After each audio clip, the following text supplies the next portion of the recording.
A paz de Deus, meus preciosos e queridos irmãos, sempre no glorioso nome de nosso Senhor Jesus Cristo. Então, meus queridos irmãos, eu achei um vídeo aí do Cecebianos, acho que é isso, Cecebianos, né? E que está me desafiando a provar, né, que o Ministério da Congregação Cristã no Brasil tem maçonaria, né? Eu acho que eu devia fazer uma pergunta, estou curioso, tá? É o seguinte, se vocês aí desse canal de vídeo aí, né, Cecebianos, se vocês acreditam em Papai Noel, né? Se vocês acreditam que existe mesmo Alice no País das Maravilhas, né? Eu gostaria de saber, porque é evidente que a maçonaria está em todos os lugares, né? Eles estão aí no comércio, na indústria, nas comunicações, na televisão, no governo, né? E por que não dentro das igrejas? Não, nas igrejas também. Eles têm um objetivo, né? É o domínio do coração e da mente das pessoas. Agora, então, eu não preciso provar nada, né? Isso é um fato, é um fato. Muito embora isso seja como uma cebola, né? Você pega a cebola, você tira a casca que ela tem externa e você descobre que tem uma outra casca. Aí você tira essa casca nova, você encontra uma nova casca. E você pensa que você, removendo essa casca, você chegou ao fim. Não, isso... Assim, a maçonaria, né, ela é dividida em vários níveis, né, etc. Tá? Então, é complicado você fazer esse tipo de apresentar provas conclusivas de que o Ministério da Congregação dela tem a maçonaria. Bom, veja, se você procurar nas listas secretas, as listas secretas, né, que é tudo escondidinho, né? As decisões da igreja são tomadas por pessoas que não sabemos quem são, né? Pode ser 2, 3, né? Tem um chefão, 2 ou 3 camaradas que são os seus parceiros, né? As seclas. É a troika, né? Troika é uma palavra russa que significa 3, né? Ele e a troika, né? Pode ser 3, 4. A dia, hora, lugar que não sabemos, pode ser no escritório de uma empresa de um deles, na sala da casa de um deles, pode ser até num bar, né? Tomando uísque. Né? É que tomam as decisões da igreja. Isso é apresentado lá anualmente, lá na Assembleia, lá no Brás, né? Aquele show de Hollywood, onde vem ancião de todo o Brasil para pegar uma cópia xerox, né, daquilo que já foi decidido, sabe lá onde, quando, que lugar e por quem, né? Ninguém sabe nada, né? Então esse pessoal vinha até para essas reuniões, eles não vêm aí para decidir alguma coisa, como a gente numa elementar análise pensa que acontece, que eles se reúnem para decidir alguma coisa importante. Não, eles vêm apenas para ser informados daquilo que já foi decidido, né? Então a grande maioria não tem nenhum interesse nessas reuniões. Eles vêm porque a viagem é paga pela igreja, né? E muitos deles têm parentes aqui em São Paulo. Alguns vêm comprar um carro, está precisando trocar o carro, vem procurar alguma coisa aqui em São Paulo. É isso aí, né? Então veja, provar se tem maçons aí na congregação, eles já fizeram vários ensinamentos, né, publicados em listas secretas, dizendo que aqueles que estão envolvidos com a maçonaria devem renunciar ao exercício de seus ministérios. Então veja, como eles dizem, né, que tudo que eles decidem tem a guia de Deus, então já está provado. que a maçonaria está aí no Ministério da Congregação Cristã do Brasil. Agora veja, vocês aí desse grupo do YouTube aí, CCPianos, né? Eu vi que vocês fizeram uma entrevista com o Ricardo Adão, né? Não foi? Vocês não fizeram uma entrevista com o irmão Ricardo? Então, pergunta para o Ricardo. É simples assim, ele sabe. Ele sabe de um episódio, né?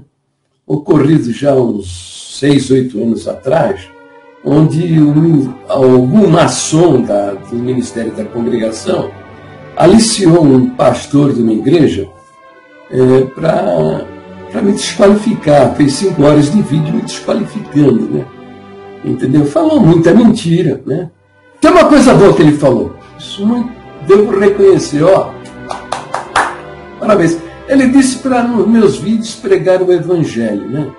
Então, todo o meu trabalho, né, vai a 2 direções. Primeiro, apontando os erros, né, que são absurdos, né, são desvios doutrinários das nossas doutrinas originais. E a segunda direção é falar do Evangelho, da salvação que há em Jesus Cristo. Bom, naquela oportunidade, ele me disse isso. Eu achei importante, é bom. Mas ele falou muita mentira, pôs palavras na minha boca que eu não disse. Eu queria responder, sabe? Eu queria responder. Mas o Senhor me dizia, falou por umas 6 ou 8 vezes, não responda que ele vai fazer pior. Entende? Agora, eu não sei, eu pergunto a você. Eu pergunto a você, se Deus tivesse uma opinião como essa, que ele me fez saber, né? Não responda porque ele vai fazer pior. Quer dizer, você está falando a verdade, né? E alguém se opõe a você, e a respeito do que ele diz, o Espírito Santo está te fazendo saber. Está te fazendo saber que você vai fazer pior. Qual é o seu caráter, né? Qual é o seu caráter? Então, sei lá, né? Esse camarada aí, sei não, tá? Bom, nada a respeito, deixa ele para lá, né? Tá certo? Mas eu quis responder, entrei num grande conflito, porque eu queria fazer aquilo que o Senhor não queria que eu fizesse, que é responder às suas manifestações, né? Também eu sentia da parte de Deus de entregar esse camarada nas mãos de Deus. Porque o Senhor fala, né? Minha é a vingança, eu retribuirei. Entende? Ele queria que o Senhor ensina isso claramente, que a gente não deve querer vingar-se das pessoas, responder como vingança, né? Mas é uma coisa que eu também não gosto de fazer. Por quê? Porque nesses anos todos aí que eu me manifesto contra os absurdos da congregação, né, denunciando o engano, o erro, a mentira, os desvios doutrinários, as heresias diabólicas, né? Porque vão ao ponto de matar pessoas. Matar de que maneira? Pegando uma metralhadora, e dando um tiro em suas cabeças? Não.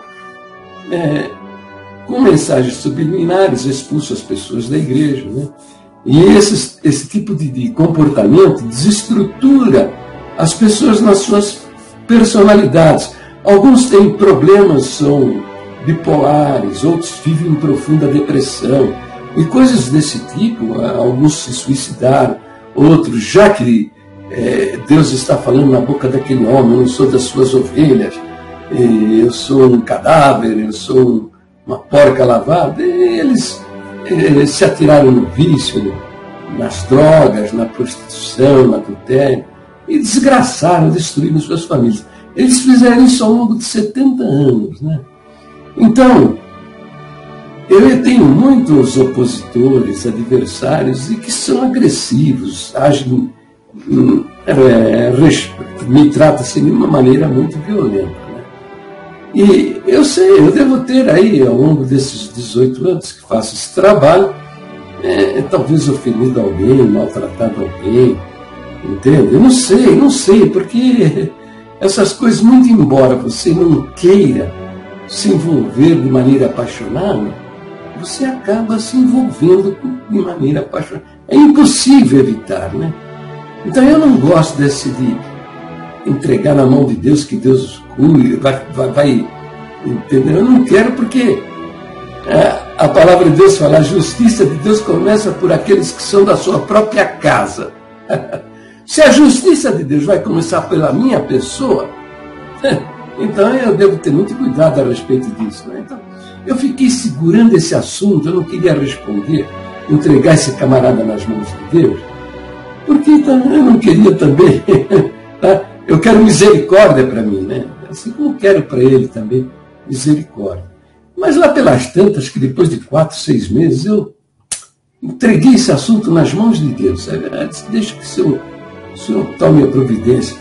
E o Senhor entrou na vida desse homem de uma maneira terrível. Sabe? Deus meteu ele numa prova, bandido entrou na casa dele, teve tiro, a mulher foi para a UTI, abriram a cabeça da empregada dele com uma pancada. Foi uma coisa medonha, sabe? Medonha. E eu vi aquilo, eu falei, não pode ser. Imagina. É porque entendo, é o seguinte, eu entendo o seguinte, tá? Que a disciplina de Deus tem por objetivo a educação. Quando Deus disciplina o homem, Ele quer que a pessoa entenda, que ela aprenda alguma coisa, né? Então, fazia tanto tempo que isso tinha acontecido, né? 4, 6 meses lá para trás, como é que o cara ia lembrar? Ele não está nem lembrando nada disso. E eu falei, não tem nada a ver uma coisa com outra. Isso aconteceu lá na vida dele, não tem nada a ver porque ele fez esses vídeos absurdos a respeito da minha pessoa. Né? Não tem nada a ver, não tem nada a ver. Aí sabe o que o Senhor me fez saber? Não, eu disciplinei ele, não é? É para que você saiba que eu estou na sua vida, que eu tenho de cuidado de você, que eu te amo, e o que você está fazendo está dentro da minha vontade, porque eu quero a salvação das almas, sabe? Eu não estou gostando disso que está acontecendo no meio desse povo. Entendeu? É por isso, por isso. Então vocês aí, CCBianos, né, que estão me perguntando, querendo que eu prove que tem maçonaria na congregação do Sul do Brasil, conversa com o irmão Ricardo Adam, ele sabe, porque veja, lá por volta de uns, acho que 12 anos atrás, eu recebi a visita de um irmão. O nome dele é Jonas Gonçalves Pires. Salvo engano, Jonas Gonçalves Pires ou Jonas Gonçalves de Oliveira. Eu tenho aqui documentos aqui nos meus arquivos. Ó, peraí, deixa eu mostrar.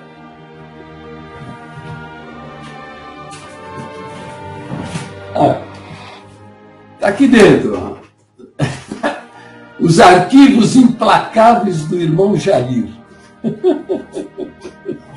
Entendeu? Eu tenho aqui, então, documentos, está lá o nome dele, tudo, né? Então, ele foi enviado por um ancião, uma ação 25º grau, né? Lá do norte de Minas. Veja, o 25º grau da maçonaria tem um título, né? Como é que é? Cavaleiro da Serpente de Bronze. Olha só que título que o cara carrega, hein? Ele carrega um título que ele é um cavaleiro, né, da serpente. Aqui, a serpente na Bíblia, né, ela é símbolo do diabo, né? Então, 25º grau lá do norte de Minas. Eu sei o nome do mineirinho aí, tá? Não vou declarar aqui não, mas está tudo sob controle.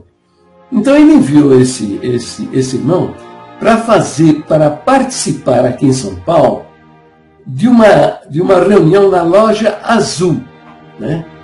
Loja, por que loja, né?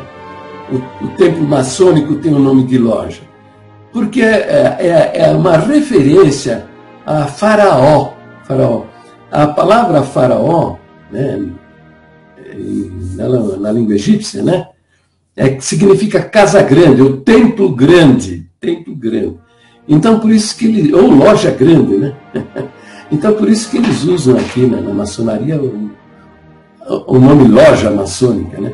Então, ele foi participar de uma reunião que é chamada a reunião da Loja Azul, que é a recepção dos candidatos, das pessoas que querem participar da maçonaria, né? Ele foi enviado a São Paulo para ingressar na maçonaria, participar da admissão na Loja Azul. Bom, então, veja, Mas nessa viagem, uma das tarefas era conversar comigo e com o irmão Ricardo Adam, né? E ele procurou primeiro a minha pessoa. Nos encontramos por volta do meio-dia. E ele conversou comigo até às 5 da tarde. 5 horas me ameaçando. Ele levava consigo uma valise, né, uma mala de couro, que ele deixou entreaberta, onde eu podia ler, né, os textos que eu havia escrito a respeito dos absurdos que estavam acontecendo na congregação. No final de muita conversa que ele teve comigo, né, foi Deus, né? Foi Deus. Eu disse a ele: olha, meu irmão, é o seguinte, eu faço vídeos, escrevo textos desde o ano 2000, né, na defesa da vida das pessoas, a vida espiritual e a vida física, né, porque estão matando pessoas e destruindo famílias. Estão fazendo isso já há 70 anos, entende? Quando eu falei isso para ele, falei assim, estou resumindo, né? Aí ele se converteu, ele se converteu. E ele me falou o seguinte: não, é verdade, irmão, é verdade. Eu também passei por um processo terrível na mão do ministério. Né?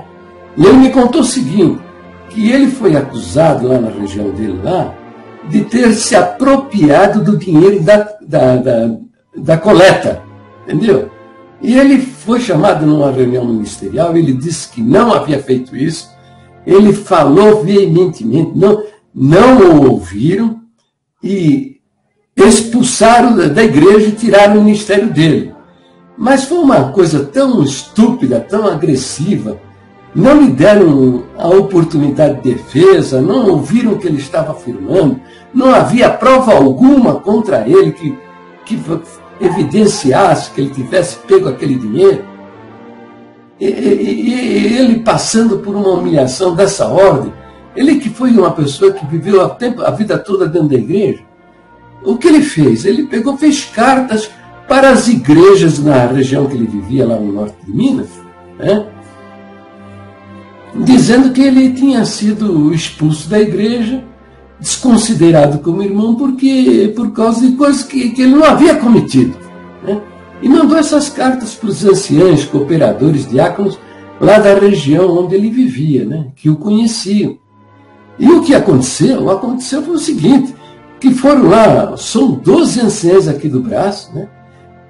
Eu tenho o nome deles todos, foram lá, fizeram uma reunião lá com ele, lá, e meteram esse irmão na cadeia. Tá? Meteram esse irmão na cadeia. Então, esse irmão na cadeia, preso, e além disso, fizeram o seguinte, mandaram circular para o Brasil inteirinho para não receber o Jonas Gonçalves nas igrejas como irmão, porque ele não era digno, não era nosso irmão. Quando ele me contou que de circular, enviada para o Brasil inteirinho, dizendo que ele não era mais crente da igreja, não era mais nosso irmão,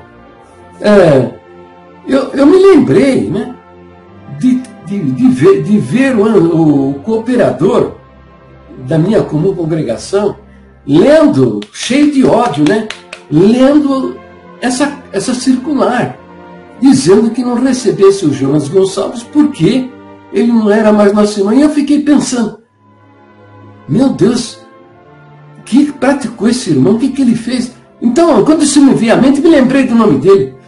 Você é Jonas Gonçalves Pires? Não sei se é Jonas Gonçalves Pires ou Jonas Gonçalves de Oliveira. Ele falou, sou eu mesmo, mas como é que você sabe? Eu falei, não, eu jamais esqueci. Eu lembro até o dia de hoje, o cooperador lá lendo a circular, babando de ódio na tribuna, dizendo para não receber. Você como nosso irmão, que você já não era nosso irmão. Eu fiquei admirado, falei, que foi que esse homem cometeu nessa cidade, né? Para eu aqui a 2.000 quilômetros longe da casa dele, receber uma mensagem como essa. O que eu tenho que ver com para ser informado? O que ele fez lá? Vai ver que ele crucificou o Senhor Jesus de novo na cruz do Calvário. Não é possível. Então, ele falou, pois é, irmão, fizeram isso comigo. E eu fiquei preso, e eu vendi uma propriedade, não sei se foi casa ou terreno, né? Vendi essa propriedade, entendeu? E contratei advogado e saí da prisão. Depois de 8 anos, eles aceitaram fazer uma carta, né, para as igrejas, dizendo que eles estavam sendo readmitidos na comunhão da igreja. Eu falei, não, mas eu quero... E Jonas falou para mim falou para os anciãos lá, não, eu quero que vocês mandem essa circular para o Brasil inteirinho. Né? Porque vocês fizeram carta para o Brasil inteirinho dizendo que eu não era mais crente, né? Agora eu quero que vocês façam uma circular para o Brasil inteirinho. E eles não quiseram fazer, não. Eles só mandaram ali para a turminha lá, os irmãos ali perto da minha comum congregação, dizendo que eu deveria ser aceito como irmão. Mas não pediram perdão nessa circular e nem admitiram que tinham cometido esses absurdos com a minha pessoa. Né? Então, veja, diante desses fatos, né, esse irmão Jonas me deu documentos. Né? Falou, tá aqui os documentos, tá? Ele me entregou na minha mão, falou, são documentos com que você pode usar se você for chamado a juízo, tá? Se você tiver que se defender na justiça a respeito de alguma coisa com respeito à maçonaria, tá aqui os documentos com os quais você pode se defender, tá? Então eu tenho os documentos aqui nos meus, né? Aqui, ó, nos meus arquivos implacáveis, né? Então, depois desse episódio aí, nos encontramos, né, lá na Associação dos Membros da Congregação Cristã do Brasil, a MCCB, que foi fundada por mim, pelo Ricardo Adam, pelo Osni Silva, pelo Ezequiel Lourenço, e também pelo Reginaldo Fernandes. Né? Então, quando nos reunimos lá, eu contei o episódio, aquilo que aconteceu comigo. Eu não me lembro se mostrei os documentos para eles, mas eu acho que eu mostrei os documentos que Jonas Gonçalves tinha apresentado para mim. E como ele havia eu perguntei para ele, perguntei para Jonas Gonçalves se ele ia falar com o Ricardo também. Ele me disse, não, eu vou falar com o Ricardo. Então, nessa reunião, eu perguntei, irmão Ricardo, o Jonas Gonçalves falou com você? E Ricardo admitiu que Jonas Gonçalves tinha conversado com ele. Muito embora não nos fez saber qual foi a conversa que eles tiveram. Né? Eu contei toda a conversa que eu tive com Jonas Gonçalves para os irmãos ali. Tenho como testemunha Osni Silva, Ezequiel Lourenço, Reginaldo Fernandes, e o próprio Ricardo Adam vai admitir como verdadeiro que nós tivemos essa conversa. Então, eu não preciso de muita coisa não, viu? CCBianos, canal do YouTube, CCBianos aí, para provar que tem maçonaria na congregação. Não. Pergunta para o Ricardo. Vocês fizeram uma entrevista com o irmão Ricardo Adam, não foi? Faz uma entrevista com o Ricardo Adam para ele contar o que ele sabe da maçonaria dentro da Congregação Cristã do Brasil. Que ele deve saber muita coisa, tá? Durante o tempo que nós estivemos juntos lá na MCCB, porque depois eu terminei expulso de lá, né?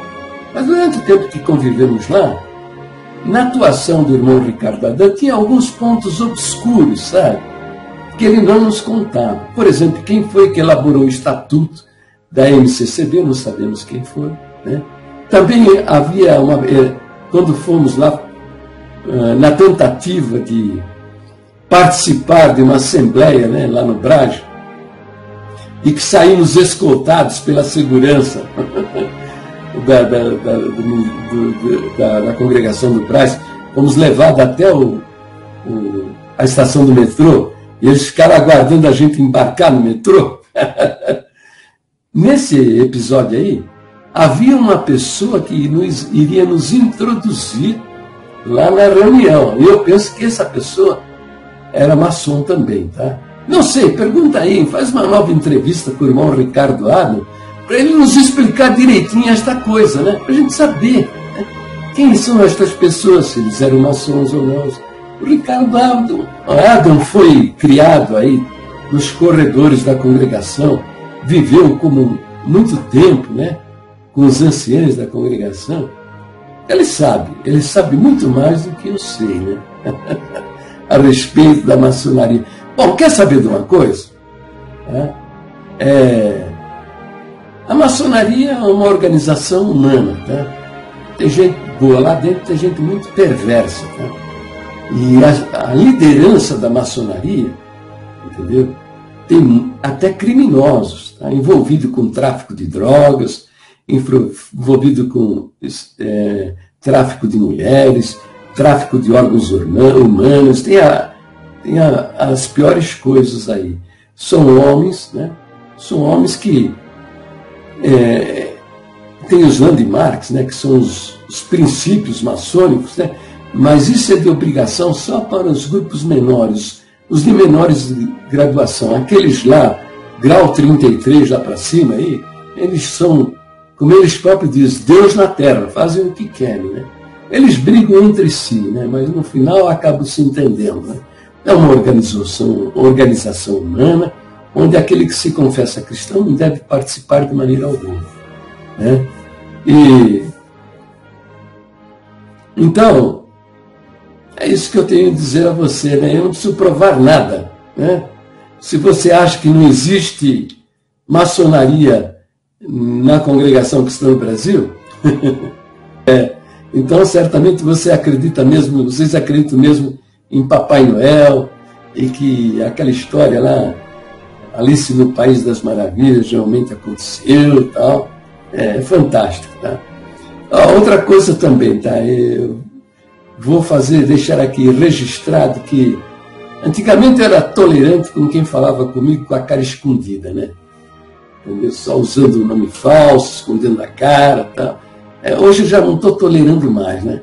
Eu acho que vocês me questionarem por meio de vídeo, sem mostrar a cara, usando só figuras e uma voz que a gente não sabe quem é uma grande sem vergonhice. Fique sabendo que na congregação cristã do Brasil tem gente decente, honesta, homens e mulheres verdadeiros, que merecem todo o nosso respeito e a nossa consideração, e que não aceita pessoas que fazem esse tipo de coisa, praticam esse tipo de coisa, questionam pessoas com a cara escondida, tá bom? Bem, agora, terminando o vídeo, eu quero deixar o seguinte recado. Vocês vejam os vídeos do nosso irmão André Souza. Tá? Esse nosso irmão tentaram matar a sua alma e destruir a sua família. Tá? Entendeu? E isso é um ato criminoso. Tá? Criminoso. E ele está, então, produzindo alguns vídeos, tá?